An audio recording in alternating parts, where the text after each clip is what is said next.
guys, it's Jennibellie. I am making my new journal today, but this is not a tutorial at all because I am not really sure what is going to happen here. I just know that if I don't show you guys on camera what I'm making, I will get asked about it every time I make a journal page from now on. So what I will do is just see how things goes on camera and upload whatever mess we might happen to get out of it. What I've decided to do is create a loose leaf journal, because a lot of comments I've had over the last couple of years have been when I've made a journal, do I ever make journal pages before I stick them into a journal? And I've made like one or two. You know, I create paintings like these girls, which I love too much actually to put into anything at the moment. I don't know what's going to happen with these. But in terms of journal pages, I do it and then stick them in later, but not a whole journal. So that's what I'm going to do today, is I'm going to make a whole journal just for sticking loose leaf pages in. And I've been collecting a few contenders for the journal. Not like literally going around finding stuff, but you know what I'm like, just like keeping stuff aside as they happen to come through the house. So here's contender number one. It is literally just corrugated cardboard that came in some bedding that I brought. It kind of was like that with the bedding in the middle, just to keep the front of it nice and flush, the pattern, so you could see what it was. And it's got these two hinges on it for me already, which is quite good. Now, corrugated cardboard I wouldn't usually use as covers, because what you can do is you can bend it and it can warp quite easily. But this one seems quite solid. I mean, it's been bashed around in my studio quite a bit, as you can see. But I think maybe I would kind of incorporate that into a texture and make it look like a fabric texture or something like that on it. So I think I might do something with this either way. Just cover it over, make it more solid, and then decorate it. And then what I would do for the actual interior is get like a page and do 4 pages together. So this is a front cover, or 3 if I use that as a double page spread, and then do that page and then stick it in and bind it like that, and that way you can have lots of different signatures, different booklets. You can work on things out of here and then stick it in later, that kind of thing. So I think I'll make something with this either way.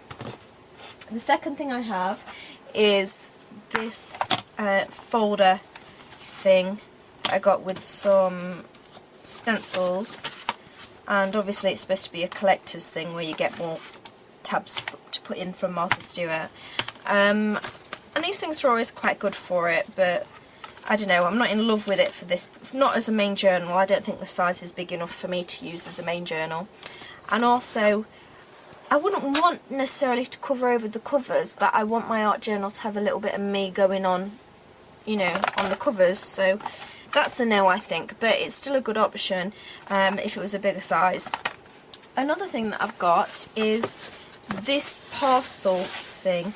And I was thinking of making, I mean, it's big, look, it's quite a large thing. And I was thinking of either turning this into a book, this being the spine and it having a nice hinge to it, or keeping it loose and just using this middle bit here and keeping it as like a portfolio type of art journal. So I'm going to keep all of these options and maybe do something with each of these in the future. But the thing that I have chosen to do is this. And this is an accordion folder, or a file thing. And it's broken. The back's kind of been, you know, bent out of shape a bit. So I might not be able to repair that because it's weakened the board. But I don't think that's really going to ruin the integrity of it. The elastic thing here, which goes onto this little closure thing, which will make a nice closure for the actual journal. I just need to repair that. And then of course I have all of these dividers or whatever that I can turn into actual pages, so bonus. And also on the bottom I don't think you'll be able to see it until I pull this apart, but there are these little hills, little triangle pointy things in the middle of each of the dividers where I'll be able to stick pages down to it without having to add anything extra. The only problem with that is that it is not stuck onto the board, so I'll have to figure out a way to take this apart without ruining everything that I want it to do. So the plan is use this one. This will be the back. I'll replace the elastics and stuff. I don't know what I'm going to do with the covers yet. I might just do something very temporary so that in the future I can then come back and paint it or decorate it or whatever once I've got a feel for how this journal is going to go. Like I did with my cereal box journal, I didn't decorate it, put the stickers on and stuff until the actual end, until I've used it and I knew what I wanted from it. So, and also if you do it that way, it means that if you get anything on the covers while you're creating, it doesn't matter too much because you're going to decorate it properly at the end. Also, but with a loose leaf journal, obviously you don't need to be creating in the actual book at the time. That's one of the beauties of it. You can just, sorry, there's a glare, isn't there? No, okay, I'll stick it up that way.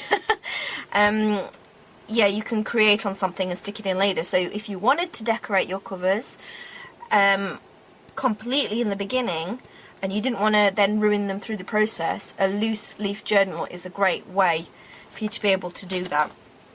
So I'm going to probably put this on time lapse now because I've rambled long enough, but you've seen my options, you've seen what I'm going to do, you've got an idea of what I'm going to do with this one. So now I'm going to get cracking making it. Okay, so apparently you're not getting away from my rambling because just in case you can't figure out why I'm doing something or whatever, I'm going to do a voiceover just to talk through the process. So I'm just protecting my work surface now like I usually do because I imagine paint's going to come out at some point. And I don't know what I'm going to do with this. I kind of you'll see as I go through, I make a couple of mistakes and I let the project kind of dictate what is best to happen with it. So at the moment I'm just pulling the two components, the main components apart, so the inners and the outers, and trying to not break them. And on this cover, I'm just taking off the closure. On this cover I decided to remove this glossy paper that's giving the glare. I could have maybe just sanded the whole thing and primed it, but to be honest it was just seemed more effort than just ripping it off, so I decided to remove it. And it's quite satisfying too, to be honest. So it had like a plastic film over the top, which is giving it that shiny surface, so I'd had to have done something to give that a key or a tooth. So I thought, nah, just remove it. And what I was left with was this really fluffy kind of underlay, this white that you can see. I'm going to hold it up to the camera in a minute so you can see the texture of it. And I really like that fluffy kind of texture. And I was trying to figure out a way to actually keep it. I hope you can see the texture to it. I was trying to figure out a way to keep it as the cover, but if I left it as it was now, it would kind of come apart and come off, and so I needed to figure out a way to keep it, keep the texture, but without it coming off. Or this at the moment is a very porous surface, so it wouldn't hold up to much wear very well. So I'm just trying to gesso it, and then I get a cloth and try and remove a little bit of it to see if just giving it a light coat would work. It turns out it won't work, but that's fine. I just end up taking it in a different direction. I gave it a go, but as I'm testing it with my fingers, little bobbly bits start coming off already, so I think I'm not going to bother doing that for my journal. That would just annoy me to have parts coming off of it. So I end up using text pages instead as a base. Foreign text pages are my preference just because I like them much more than English text pages. I don't speak any other languages, so I like just looking at the different words rather than all of them being English.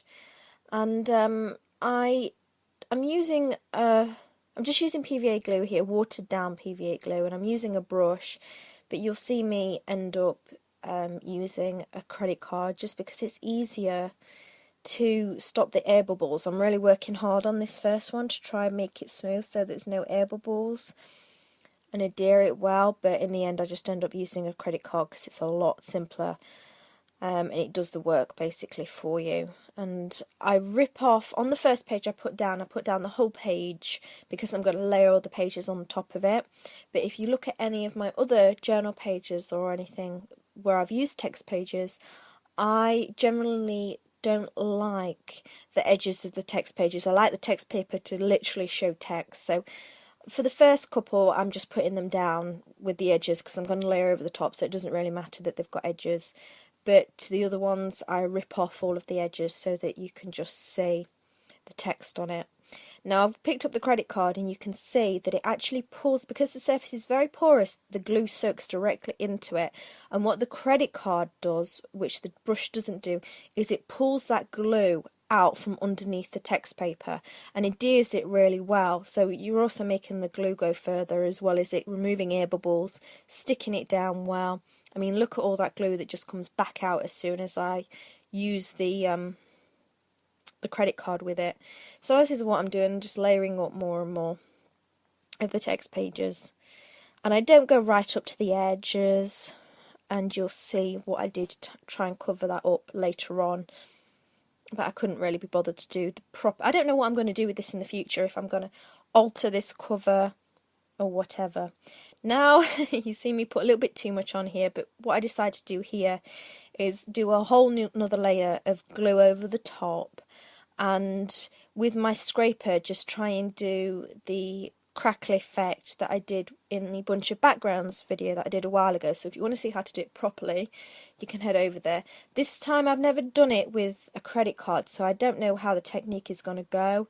I'm just playing around, experimenting, using the old technique, but with this. The only gesso I use is this first lot that I put down, which for the whole of the surface isn't that much. But the reason why I am using the credit card is because I want quite a lot of the text pages to be seen. So I'm kind of leaving gaps with the credit card, big spaces. So I'm not sure if it's going to crackle or not, because it's not a heavy layer just of gesso without any holes in it like I did for the bunch of backgrounds video. So I don't know if it's going to crackle or not. It turns out it kind of does, but I didn't want to do all this work putting the text pages down and then just to cover them completely with gesso.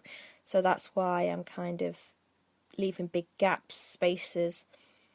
And as I say, this background, this cover, I might end up doing something else with in the future, or covering it over completely, or just building upon it. I don't know. So I'm not much fussed about what I'm doing with it right now. I'm just giving it some decoration and some protection mainly. So what I've decided to do here is use some blue that I've just mixed up. It looks a little bit white on camera, but it is like a baby blue. For no other reason other than that's the colour that I was feeling at that particular moment. And I'm just going to make sure that the inside of it is covered first. And I think I give the inside 2 coats. So I dry it off and then I give it another coat just to make sure that everything's covered. And then I use my finger to take it around the edges, and this is how I make sure I get into all of the nooks and crannies of the edges, but it's also how I then cover up all of the areas where the text pages didn't go up to. So I just kind of dab it on with my fingers to give it kind of a rustic looking edge.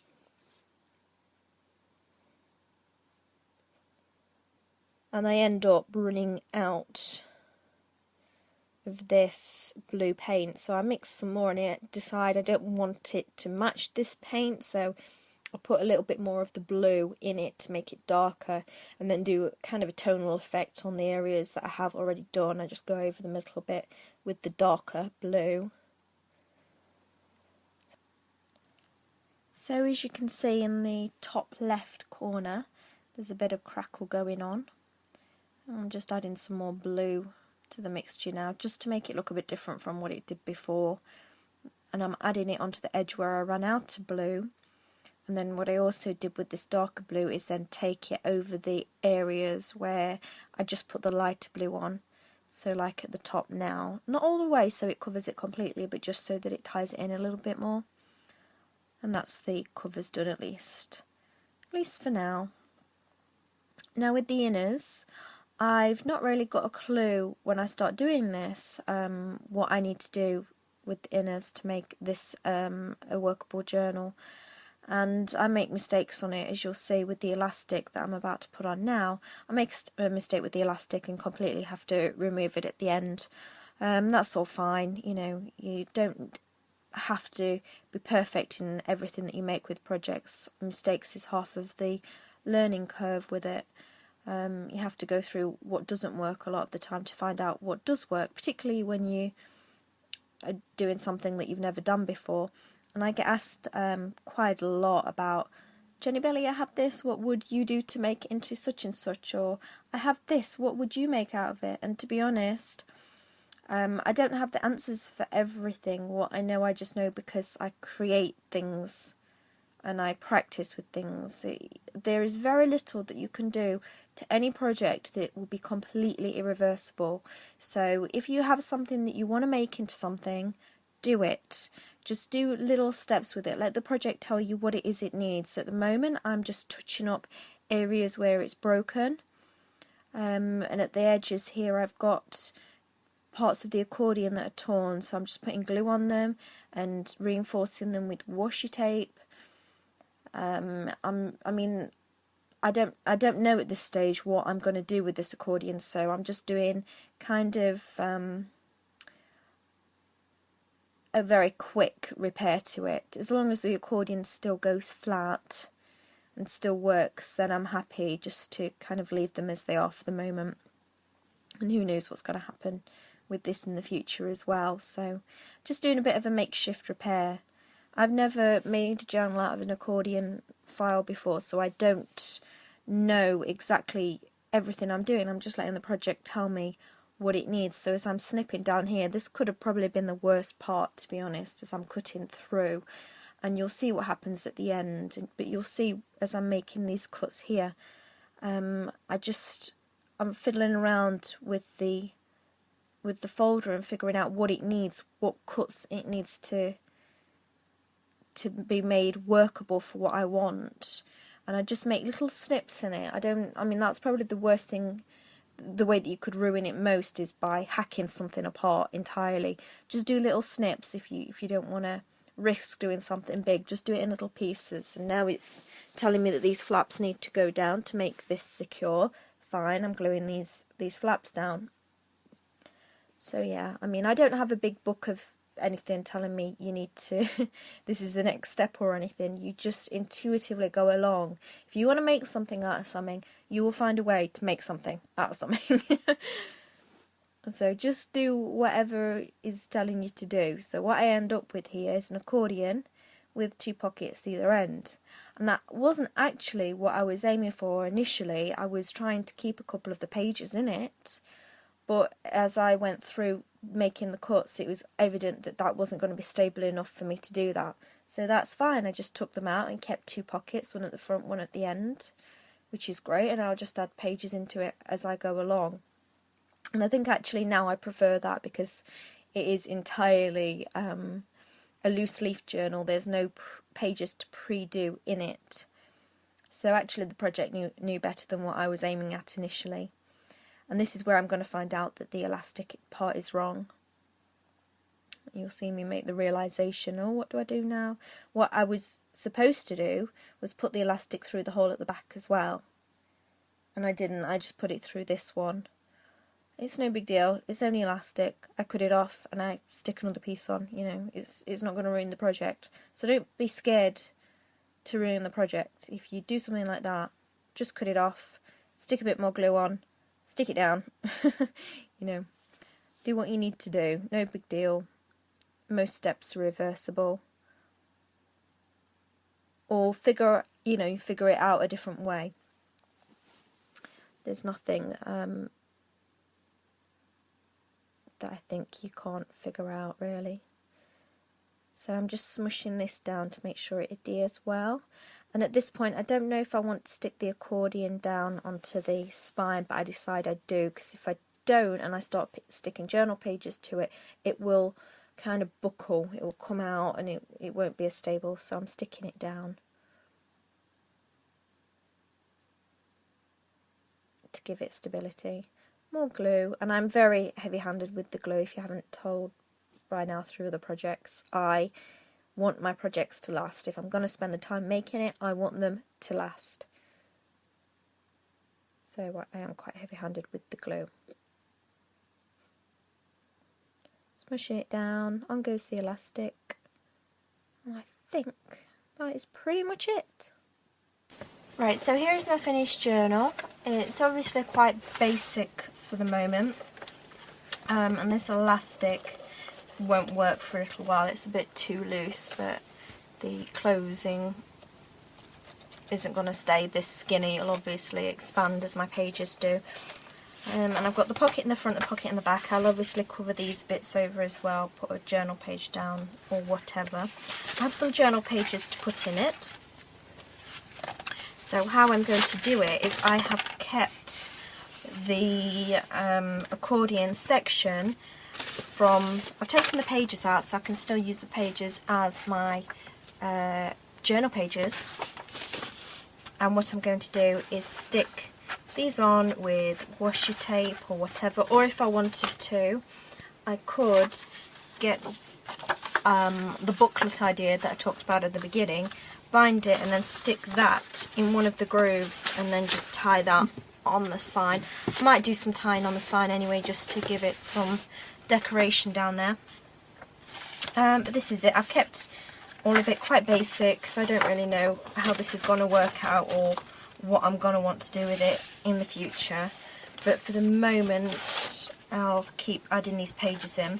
This one is just a cereal box that I've scored down the side, and that is one tip for when you use these accordion grooves ones, is to give it a bit of movement so you can turn your pages.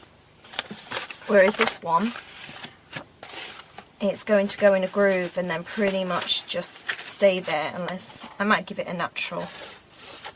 I might give it a bit of groove anyway, or I might use it.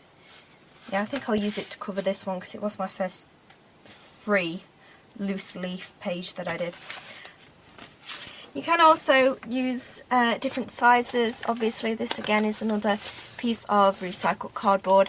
I did this page process actually on my vlog channel, so you can go see that if you want to. But again, it's just nice to be able to work on anything you want separately and then include it. And it can be any piece of old whatnot you want it to be. So that's that. I hope you enjoyed. I shall see you next time. That is also on my vlog channel too. Yeah, much love everybody. Bye.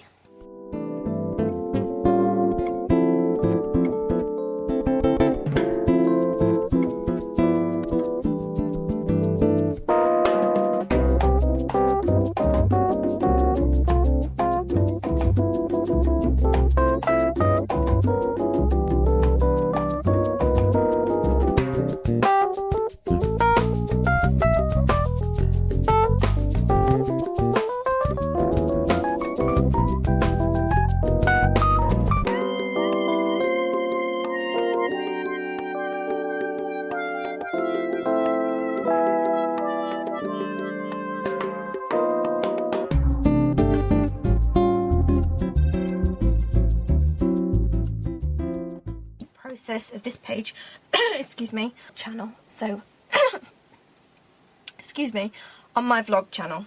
I think I'll redo that bit. Did nothing but cough in it.